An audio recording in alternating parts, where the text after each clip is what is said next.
That was actually a real recording on my heartbeat right now, so excuse that. And with this Britney Spears mic, I don't know what to do. But I go to the Rhode Island School of Design, and just so to begin, to make myself a little less nervous, I'm going to take a picture of the audience. So everyone say cheese. Great.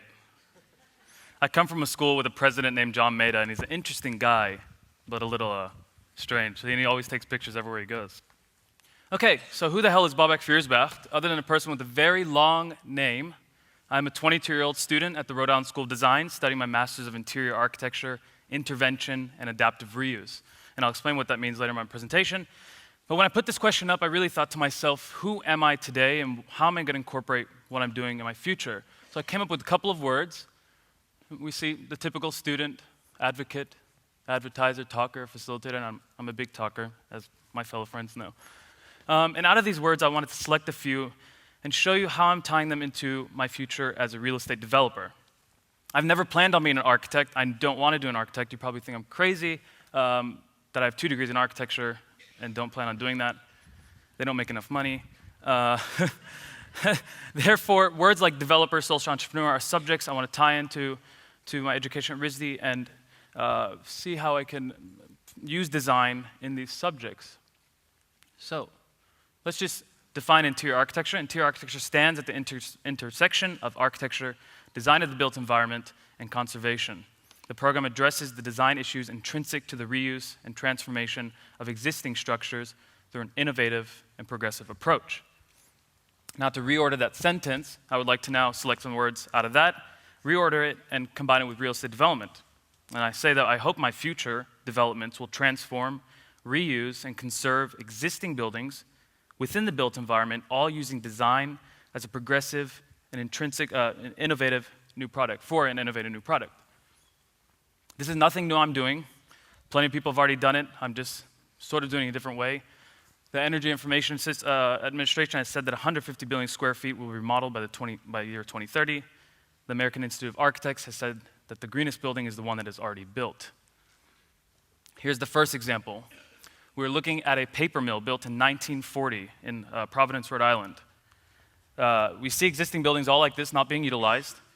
But when I look at this building, I first think as a sustainability consultant, which I used to be a sustainability consultant 2 years ago, and I see what can I do to this building, how can I make it green without even touching it? This building's perfectly, that roof is perfectly sloped at 40 degrees facing south, which is the optimum angle for solar panels. So if we apply 35 kilowatts of solar panels on here, we can make this building net zero, meaning it's off the grid. So already, the building is somewhat green. We're not using coal, nothing, we're using the sun for energy. Now I step inside and I think as a designer in this case. And this is the existing floor plan we see. And so we see this existing structure. How can I respect the structure? And how can I think of a way to change this building and make it something new? So I replace those columns with walls and create 6 equal artist studio lofts. Now this is a two-story building. This top floor is the loft that you see, and the bottom floor will be the studio for artists in Providence, Rhode Island. And thinking as a developer, I respond to what's coming out of Rhode Island. Plenty of artists that can't afford good housing, so these are affordable, net zero artist studio lofts. So imagine if you're an artist, you're paying cheap rent, you're not paying an electric bill, and you have a beautiful space. We'll see in this next image. The inside, we revealed the brick, so all the outside is being insulated to, again, give a higher R value, which is insulation for the exterior, therefore maximizing valuable, and thinking as a developer, valuable interior space that we won't lose because of the insulation on the interior. And you would have your kitchen as you view on the right, and then your living room in the back. Opening up these existing windows, as you saw in the first image, those existing windows were blocked in by concrete blocks. Now I've opened them up to restore the image of a paper mill, bringing back the memory within its context, and it's in the meatpacking district. So restoring its image, and when you walk by, you don't think those are artist lofts, you just think it's a warehouse or something, but people are living in there, practicing, and it really, I think it's going to be something nice. It's a real project where we will be presenting to the Community Development Corporation for the affordable housing for artists. Another way, a more conceptual way of approaching existing buildings is through the idea of symbiosis. And here's the definition by the online dictionary. I cheated. The living together in more or less imitative association or even close union of 2 dissimilar organisms. The association is advantageous or often necessary to one or both and not harmful to either. In this next project, we see the two existing buildings, the circle and the triangle. I looked at these two cells that join together that are too weak to support each other, so they join together to share energy. These two existing buildings were real clients of ours. One was a bike recycling workshop, and the other one was a women's feminist art group. And so creating a unified space between, first, I went ahead and, these are the existing buildings as is, insert a unified space, wrap the building with this new membrane that's going to protect the building, insulate it, feed it air and light, basically just provided this new unified look. And the outcome, as I hope it is I'm embracing these two buildings. It's conceptual, it's innovative, intuitive approach between a bond of the old and the new. This transformation begins from the interior and spreads to the exterior, creating an image of one, yet still maintaining the memory of two. In this next project, this is in Copenhagen, Denmark. We see these by the harbor, these existing warehouses that are no longer being utilized all over the world. They used to be because shipments would come in to store things.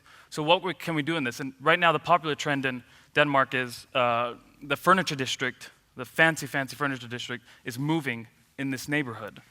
And so what can we do with this space? It's a beautiful front of the water. Across the way is a bunch of shipping containers not being used. So follow the existing structure. Let's stick 4 of those shipping containers inside the back of the facade, respecting the existing of the building, still having its image, creating views for the clients. And this would be a space where a client would take their a designer would take their client and they would finalize purchases, have a drink or two. And being inside a shipping container, they have the memory of the shipment of furniture.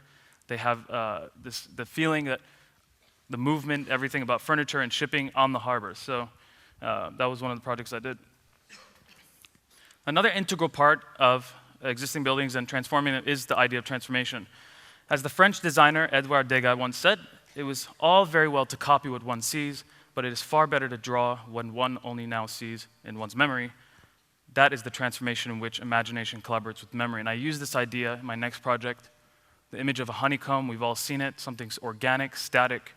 And how can I use a honeycomb to apply it to a smaller scale in existing buildings? And so I basically looked at this, took it through today's technology using 3D rendering, computing, and 3D printers, printed several different models, and then came up with final 6 different apertures. On the bottom, you have the organic shape of the hexagon, which would be placed on the exterior of the building, very static, and everyone's used to it on the interior. These would control light and bring new different directions of light into a building. Again, addressing the existing windows in our buildings. And then I went back and trusted existing techniques of casting and molding and hand-created 180 of these honeycomb, which I call the apomorphic nest, placed together. They could be applied in different sections. And I believe that it's 6 minutes. I flew 20 hours, and I got 20 images in 20 seconds. So I hope it was good. Thank you so much.